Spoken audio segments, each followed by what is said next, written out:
Good morning every one. இந்த வாரம் எல்லாருமே பேசிட்டு இருக்கிறது நாடாளுமன்றமே அதிர்ந்த விஷயத்த பத்தி தான். ஜூலை 1 18வது மக்களவை கூட்டத்தொடர் ஆரம்பிச்சிருக்கு. அதுல ராகுல் காந்தி கிட்டத்தட்ட 90 மினிட்ஸ் அவருடைய ஸ்பீச்சை கொடுத்திருக்கிறாரு. ரொம்ப வருஷத்துக்கு அப்புறம், கிட்டத்தட்ட ஒரு 10 வருஷத்துக்கு அப்புறம் ஒரு ஈக்குவலண்டான ஆப்போசிஷன் இருக்க கவர்மெண்ட் இப்பதான் ஃபார்ம் ஆயிருக்கு. பிஜேபி 293 சீட்ஸும், இந்தியா கூட்டணி 234 சீட்ஸும் ஃபார்ம் பண்ணி ஒரு குட் ஆப்போசிஷன் இருக்கிற ஒரு கவர்மெண்ட் ஃபார்ம் ஆயிருக்கு. 2004ல ராகுல் காந்தி எலக்ட்ரல் பாலிடிக்ஸ்ல வந்தாலும் 2014லயும் 2019லயும் பிக் டைம் ஃபெயிலியர்ஸ் தான் பார்த்திருக்காங்க. அண்ட் 44 and 52 சீட்ஸ் தான் காங்கிரஸ் ஜெயிச்சிருக்கு. அண்ட் லாஸ்ட் 2 டேர்ம்ஸுமே காங்கிரஸால ஒரு ஆப்போசிஷன் பார்ட்டியா வர முடியல. அண்ட் ராகுல் காந்தியால ஒரு ஆப்போசிஷன் லீடரா எலெக்ட் ஆகவே முடியல. 10 வருஷத்துக்கு அப்புறம் கடந்த ஜூன் 26 தான் ராகுல் ஆப்போசிஷன் லீடரா எலெக்ட் பண்ணப்பட்டு ஜூலை 1 அவருடைய ஃபர்ஸ்ட் ஸ்பீச்சை அவரு கொடுக்குறாரு.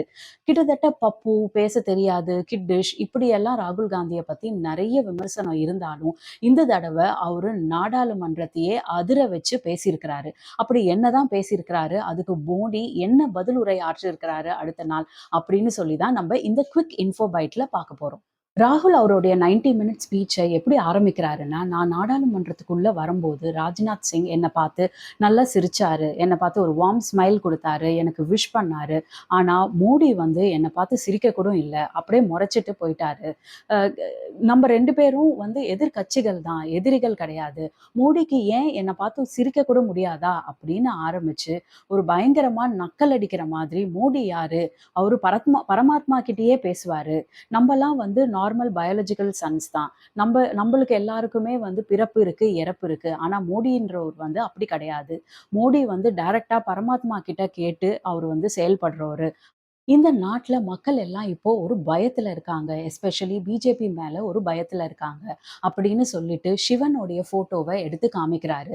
சிவனோட போட்டோ எடுத்து காமிக்கும் போது ஸ்பீக்கர் வந்து இந்த மாதிரி பதாகைகள்லாம் காமிக்க கூடாது அப்படின்னு சொன்னாலும், இது பதாகை இல்லை, இது வந்து ஒரு போட்டோ தான் அப்படின்னு சிவனோட போட்டோவை காமிச்சு, சிவன் கிட்ட திரிசூல் வந்து லெஃப்ட் ஹேண்ட் சைடு தான் இருக்கு. அது ஏன்னா அவருக்கு கோவம் வந்த உடனே அந்த சூலத்தை எடுத்து யூஸ் பண்ணிடக்கூடாது அப்படின்னு தான், அதுதான் நான் வயலன்ஸை குறிக்குது அப்படின்னு ஃபர்ஸ்ட் சிவாவுடைய போட்டோ எடுத்து காமிக்கிறாரு. அந்த மாதிரி எல்லா ரிலிஜியன் போட்டோ, கிறிஸ்டியன், சீக், முஸ்லிம், அந்த அந்த காடோட, அந்தந்த ரிலிஜியனோட காடோட போட்டோவும் எடுத்து காமிச்சு, இது எல்லா கடவுளும் என்ன சொல்றாங்க அப்படின்னா, நீங்க எதுக்குமே பயப்படக்கூடாது, யாரையுமே பயம்புறுத்தக்கூடாது அப்படின்னு தான் எல்லா மதம், எல்லா கடவுளும் சொல்றாங்க அப்படின்னு சொல்லிட்டு, யார் ஒருத்தவங்க இன்னொருத்தவனை அதாவது இப்படி கை காட்டி, ரூலிங் கவர்மெண்ட்டை கை காட்டி சொல்றாரு, யார் ஒருத்தவங்க இன்னொருத்தவங்களை பயம்புறுத்துறாங்களோ அவங்க ஒரு ஹிந்துவே கிடையாது அப்படின்னு சொல்லி அவருடைய உரைய ஆரம்பிக்கிறாரு.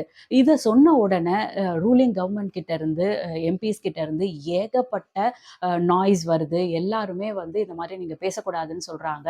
அண்ட் இந்த மாதிரி நீங்க பேசுறதால ஹிந்துஸை ரொம்ப அவமானப்படுத்துறீங்க அப்படின்னு சொன்ன உடனே ராகுல் காந்தி என்ன சொல்றாரு அப்படின்னா, பிஜேபி மட்டும் ஹிந்துஸ் கிடையாது, மோடி மட்டும் ஹிந்து கிடையாது, நீங்க ஒன்றும் ஹிந்துவை ரெப்ரசன்ட் பண்ற ஒரு குரூப் கிடையாது அப்படின்னு சொல்லி அவருடைய உரைய ஆரம்பிச்சு நிறைய பாலிசிஸ், நிறைய ஸ்கீம்ஸை பத்தி கொஸ்டின் பண்றாரு. ராகுல் காந்தி எல்லா ஸ்கீம்ஸை பற்றியும் நிறைய கொஷின்ஸ் எழுப்புறாரு. ஃபர்ஸ்ட் அக்னிவீர் திட்டத்துல இருந்து ஆரம்பிக்கிறாரு. அக்னிவீர் திட்டத்தில் அதில் இருக்கிற அந்த வீரர்களுக்கு 6 மாதம் மட்டும்தான் பயிற்சி கொடுக்கப்படுது. 6 மாதம் பயிற்சி கொடுத்து கிட்டத்தட்ட 5 வருஷம் பயிற்சியில் இருக்கிற சைனா சோல்ஜர்ஸ் கிட்ட நம்ம வந்து போராட சொல்கிறோம். அது எப்படி அவங்களால முடியும்? சப்போஸ் அந்த வீரர்கள் வந்து இறந்துட்டா அவங்களோட காம்பன்சேஷன் அமௌண்ட் கூட கரெக்டாக வரதில்லை அப்படின்னு சொல்லி அக்னிவீர் திட்டத்தை பற்றி ஃபர்ஸ்ட் பேச ஆரம்பிக்கிறாரு. அதுக்கப்புறம் நீட்டை பத்தி நிறைய கேள்விகள் எழுப்புறாரு. நீட்டை பத்தி நாங்க விவாதிக்கிறதுக்கு ஏன் நீங்க டைம் கொடுக்க மாட்டீங்க அப்படின்னு ஒரு ஸ்ட்ராங் பாயிண்ட் வைக்கிறாரு.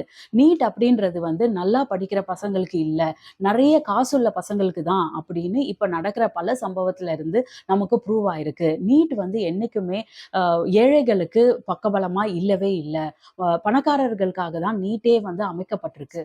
ஸோ நீட்டை பற்றி நம்ம பேசுறதுக்கு ஒரு கொஷனிங் ஆர் நீங்கள் கண்டிப்பாக கொடுக்கணும் அப்படின்னு சொல்லி அவர் முன் வச்சிருக்கிறாரு. அடுத்தது ஃபார்மர்ஸோடைய ரிலீஃப் பற்றி, ஃபார்மர்ஸோடைய மினிமம் செல்லிங் ப்ரைஸை பற்றி பேசுகிறாரு. ஃபார்மர்ஸுக்கு ரிலீஃப் ஒழுங்காக கொடுக்கப்படல, ஃபார்மர்ஸ்க்கு நிறைய பிரச்சனைகள் இருக்குது, அது எதையுமே பிஜேபி அட்ரஸ் பண்ணலை அப்படின்னு சொல்கிறாரு.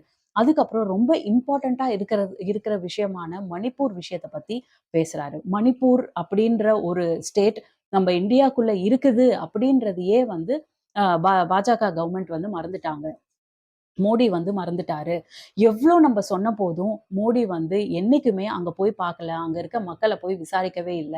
பட் நான் வந்து மணிப்பூருக்கு போய் அங்க இருக்கிற மக்கள் கிட்ட எல்லார்கிட்டயும் பேசியிருக்கிறேன். அவரு வந்து மணிப்பூர் வந்து இந்தியால தான் இருக்கு அப்படின்றதையே வந்து மறந்துட்டாரு. அண்ட் ரொம்ப ரொம்ப முக்கியமா சொல்லப்படுற அவங்க ராமர் கோயில் கட்டுன இடமான அயோத்தியில பிஜேபி ஏன் ஃபெயில் ஆச்சு அப்படின்னு பிஜேபி பேச தயாரா இருக்கா? அப்படின்ற ஒரு கொஸ்டினும் கேட்டாரு. ஏன் அவரு ஃபெயில் ஆச்சு அப்படின்னு ராகுல் காந்தி நினைக்கிறாரு அப்படின்னா, அந்த மக்கள் கிட்ட கேட்கும்போது, அவங்க இந்த அங்க இருந்த நெறைய மக்கள் கிட்ட இருந்து இடம் வாங்கி அந்த கோயில கட்டியிருக்காங்க. ஆனா, அந்த இடம் வாங்குன மக்களுக்கு யாருக்குமே காம்பன்சேஷனே குடுக்கவே இல்ல. அங்க கடை போட்டிருந்த மக்கள், அங்க கடை வச்சிருந்த மக்கள் எல்லாரையுமே அப்புறப்படுத்தியிருக்காங்க. ஆனா, இப்ப புதுசா கடை போட்டிருக்கவங்க எல்லாருமே வெளியூர்ல இருந்து வந்த மக்களா இருந்திருக்காங்க. அந்த கோயில் கட்டுனம்போது எவ்வளவோ பேரு வெளியில இருந்து வந்தபோது கூட, அங்க இருக்கிற உள்ளூர் மக்கள் வந்து அன்னைக்கு உள்ள விடப்படல. இதெல்லாம் வந்து அந்த மக்களுடைய மனச ரொம்ப புண்படுத்தியிருக்கு அப்படின்னு சொல்லியிருந்தாரு. இதெல்லாம் சொல்லிட்டு அடுத்து நடக்க போற குஜராத் தேர்தல்ல கண்டிப்பா காங்கிரஸ் ஜெயிக்கும் அப்படின்ற ஒரு உறுதிமொழியும் ஏத்திருக்கிறார். இது எல்லாத்தையுமே சொல்லிட்டு ராகுல் காந்தி கடைசியா என்ன சொல்லி முடிச்சாரு அப்படின்னா, நான் வந்து ஸ்பீக்கர் பதவியேத்த உடனே நானும் கை குடுத்தேன், மோடிஜியும் கை குடுத்தாரு. அவங்களுக்கு போய் கங்கிராச்சுலேட் பண்ணி ஸ்பீக்கருக்கு கை குடுத்தோம். அப்படி ஸ்பீக்கருக்கு கை குடுக்கும்போது, எனக்கு கை குடுத்தா ஸ்பீக்கர் வந்து நல்லா நிமிர்ந்து நின்னு கைய குடுத்து ஹேண்ட் ஷேக் பண்ணாரு. பட் ஆனா மோடி கிட்ட இது பண்ணும்போது தல வணங்கி ஹேண்ட் ஷேக் பண்ணாரு. இந்த மாதிரி அவரு பண்ணியிருக்க கூடாது. இது ஒரு ராங் கெஸ்சர் அப்படின்னு சொல்லி ராகுல் காந்தி சொன்னபோது, ஸ்பீக்கர் வந்து அதுக்கு என்ன எக்ஸ்பிளைன் பண்ணாரு அப்படின்னா, பெரியவங்கள பார்த்து மதிக்கணும், தல வணங்கணும் அப்படின்னு தான் எனக்கு வந்து என்னோட பெரியவங்க வீட்ல சொல்லிக் குடுத்துருக்காங்க. ஸோ அதன்படி தான் நான் இத செஞ்சிருக்கேன் அப்படின்னு சொன்னபோது, இம்மீடியட்டா ராகுல் காந்தி இந்த அவையோட பெரியவர் நீங்க தான். நீங்க யார்கிட்டயும் தல வணங்குறது எங்களுக்கு புடிக்கல அப்படின்னு சொல்லி அவருடைய உரைய முடிச்சார். ராகுலோடைய இந்த ஸ்பீச்சுக்கு ஜூலை 2ஆம் தேதி மோடி அவருடைய உரையில நெறைய பதில் சொல்லியிருக்கிறாரு. நீட்ல இருந்து ஆரம்பிச்சு மணிப்பூர்ல இருந்து நெறைய பதில் சொல்லியிருக்காரு. கிட்டத்தட்ட 2 1/4 மணி நேரம் பேசியிருக்கிறாரு. ஆனா அந்த 2 1/4 மணி நேரம் பேசும்போது ஃபுல்லா ஹெட்ஃபோன்ஸ மாட்டிக்கிட்டே பேசுறாரு. அது ஏன்னு எனக்கு புரியவே இல்ல. ஜெனரலா ஹெட்ஃபோன்ஸ் டிரான்ஸ்லேஷன்க்காக தான் போடுவாங்க. ஆனா அவரு வந்து த்ரூ அவுட் த ஸ்பீச் ஹெட்ஃபோன்ஸ மாட்டிட்டே பேசிட்டு இருக்கிறாரு. மேபி வந்து அவரு பேச ஆரம்பிக்கும்போதே அவருக்கு தெரிஞ்சிருச்சா, அப்போசிஷன்ல எல்லாருமே கத்துவாங்க. ஸோ நம்ம டிஸ்டர்ப் ஆகாம இருக்கணுன்றதுக்காக ஹெட்ஃபோன்ஸ போட்டுக்கிட்டாரா இல்லையா என்னன்னு தெரியல. ஆனா 2 மணி நேரம் அவரு பேசும்போதும் கம்ப்ளீட்டா ஹெட்ஃபோன்ஸ் போட்டே தான் இருக்கு. நீட்ட பத்தி அவரு பேசும்போது, நாங்க கண்டிப்பா வந்து ஏழை மாணவர்கள் இதனால பாதிக்கிற மாதிரி நாங்க செய்ய மாட்டோம். அ நீட்டுக்காக நாங்க பல மெஷர்ஸ் எடுக்கிறோம். டோட்டலா அந்த நடக்கிற ப்ராசஸ் எல்லாத்தையுமே நாங்க ரீவாம்ப் பண்ண ட்ரை பண்றோம். இதுல யாரெல்லாம் தப்பு செஞ்சிருக்காங்களோ, அந்த அதிகாரிகள் எல்லாரையுமே நாங்க மாத்துறோம் அப்படின்னு நீட்டுக்கு ஃபர்ஸ்ட் எக்ஸ்பிளைன் பண்றாரு. மோடி வந்து பதில் சொல்லும்போது நெறைய குட்டி கதைகள் எல்லாம் சொல்றாரு. ஐ திங்க் ஒரு 3 கதை சொல்லியிருக்காரு. அதுல 1 தான் ரொம்ப இன்ட்ரஸ்டிங்கா இருந்தது. அந்த ஒரு கதை என்ன அப்படின்னா, ஒரு குட்டி குழந்தை ஒண்ணு அது வந்து 99 மார்க் வாங்கிடுச்சு அப்படின்னு சொல்லிட்டு, அவங்க அப்பா, அம்மா கிட்ட, ஃப்ரெண்ட்ஸ் கிட்ட, டீச்சர்ஸ் கிட்ட எல்லார்கிட்டயும் ரொம்ப சந்தோஷமா அந்த நியூஸ சொல்லி எல்லாருக்கும் ஸ்வீட் குடுத்துட்டே இருக்கு. அதுக்கப்புறம் ஒரு டீச்சர் தான் வந்து அ கெ வந் அ டீச்சர் வந்து கேட்கறாங்க, அந்த பையன் வந்து 99 மார்க் வாங்குனது வந்து 100க்கு கிடையாது. 99 மார்க் வாங்குனது வந்து 543க்கு. ஸோ இதுல வந்து கொண்டாடுறதுக்கு என்ன இருக்கு? அந்த பையன் வந்து ரொம்ப மிசரபிளா ஃபெயில் ஆயிருக்கான் அப்படின்னு யார் அந்த பையனுக்கு உணர்த்துவாங்க? அப்படின்னு சொல்லி காங்கிரஸையும், ராகுல் காந்தியும் ரொம்ப பங்கமா நக்கல் அடிச்சிருக்காரு. இதுதான் அவரு சொன்ன ஒரு இன்ட்ரஸ்டிங்கான குட்டி கதை. இன்னொரு கதை கூட அவரு சொன்னாரு. அது அந்த அளவுக்கு இன்ட்ரஸ்டிங்கா எனக்கு படல.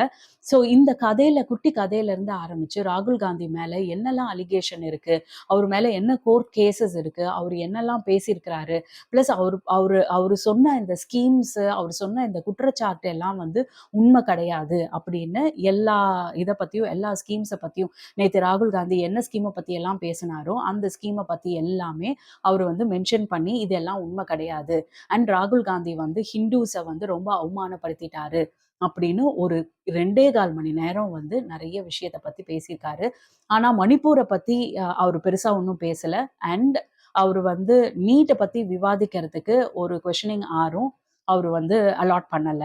ஸோ இதுதான் வந்து மோடி வந்து ராகுலுக்கு குடுத்த பதில் அடியான ஒரு ஸ்பீச். நிஜமாலுமே வந்து ஒரு ஈக்குவலண்ட் அப்போசிஷன் இருக்கும்போது ரொம்ப இன்ட்ரெஸ்டிங்கா இருக்கு கேட்கறதுக்கு. நான் வந்து ஆஃபீஸ் போயிட்டு வந்து, அதுக்கப்புறம் கிட்டத்தட்ட 1 ஹவர், 2 ஹவர் ஸ்பெண்ட் பண்ணி இந்த ஸ்பீச் எல்லாம் கேட்டுட்டு, அதுக்கப்புறம் இதோடைய ஒரு கிளிம்ஸ் ரெடி பண்ண வேண்டியதா இருக்கு. ஸோ அதனால ஆல்மோஸ்ட் நைட்டு தான் என்னால வந்து இதெல்லாம் ரெக்கார்ட் பண்ண முடியுது. உங்களுக்கும் இதுல இன்ட்ரெஸ்ட் இருந்துச்சுன்னா, நீங்களும் இந்த பார்லிமென்ட்ரி ஸ்பீச்சஸ் எல்லாத்தையுமே வந்து செஷன் ஸ்பீச்சஸ் எல்லாத்தையுமே வந்து நீங்க கேளுங்க. இப்போ ஆஃப்டர் 10 இயர்ஸ் இப்போ வந்து இதெல்லாம் வந்து ரொம்ப இன்ட்ரெஸ்டிங்கா இருக்கு. ஸோ இந்த 2 நாள் ஜூலை 1ம், ஜூலை 2ம் ராகுல் காந்தியோட ஸ்பீச் அண்ட் அதுக்கு மோடி குடுத்த பதில் ஸ்பீச் உடைய ஒரு குயிக் இன்ஃபோ பைட் இதுதான். அடுத்த இன்ஃபோ பைட்ல நம்ம எல்லாரும் சந்திக்கலாம். பாய் ஃபார் நவ்.